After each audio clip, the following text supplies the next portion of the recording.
নমস্কাৰ বন্ধু বান্ধৱীসকল, এই মুহূৰ্তত আহি পৰিছে দেশৰ ভিন ভিন প্ৰান্তৰ পৰা অহা কেইটামান গুৰুত্বপূৰ্ণ খবৰ। আপোনালোকে ভিডিঅ'টো স্কিপ নকৰাকৈ শেষলৈ চাই থাকিব।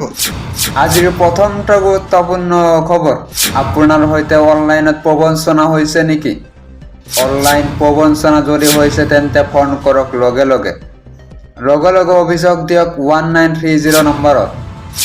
24 ঘণ্টাই আপোনাৰ বাবে এই সেৱা সক্ৰিয় হৈ থাকিব। অনলাইনৰ প্ৰবঞ্চনাৰ কবলত পৰা লোকে ছেভ কৰি ৰাখক এই নম্বৰটো।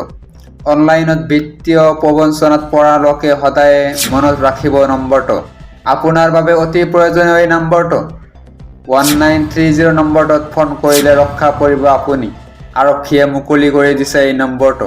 আজিৰ পৰৱৰ্তী খবৰ, হোজাইত 144 ধাৰা জাৰি। মহকুমা জিলা প্ৰশাসনে কৰে 144 ধাৰা।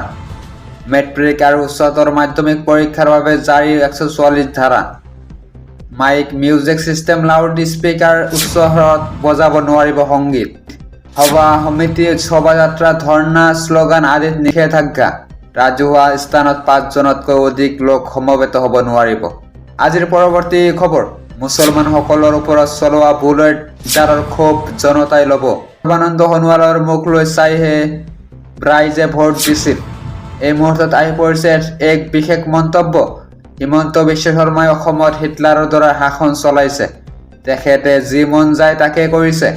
বাল্য বিবাহ বিৰোধী অভিযানৰ নামত হাজাৰ হাজাৰ ল'ৰা ছোৱালীক তেওঁলোকে জেলত ভৰাইছে।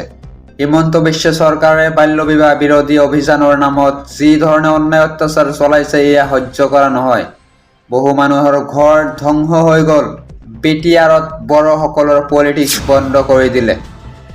অসম জাতীয় পৰিষদৰ যুটীয়া সম্পাদক কাষ্টম বসুমতাৰীৰ এই বিস্ফোৰক মন্তব্য। এই মুহূৰ্তত আহি পৰিছে এটা ব্ৰেকিং নিউজ। আজিৰ পৰৱৰ্তী খবৰ, পুনৰ উৎকোচ লৈ ধৰাত পৰিল লাটমণ্ডল। মাটি বাৰীৰ কাম কাজ কৰি দিয়াৰ নামত লৈছিল 13,000 টকা উৎকোচ।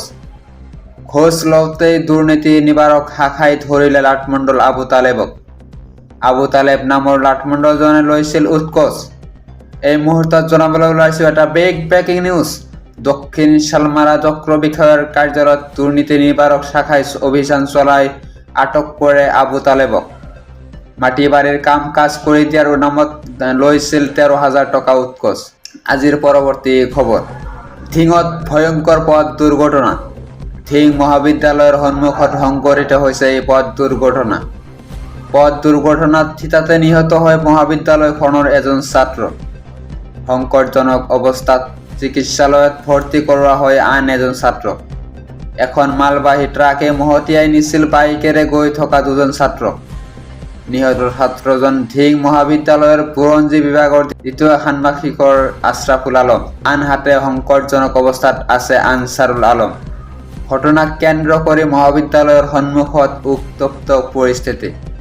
ধিং নগাঁও সংযোগী মূল পথৰ দুৰৱস্থাৰ বাবে এই ঘটনা সংঘটিত হোৱাৰ অভিযোগ। বন্ধু বান্ধৱীসকল, এনেকুৱা ধৰণৰ খবৰ নিত্য পাবলৈ হ'লে আমাৰ চেনেলটো ছাবস্ক্ৰাইব কৰিবলৈ নাপাহৰিব।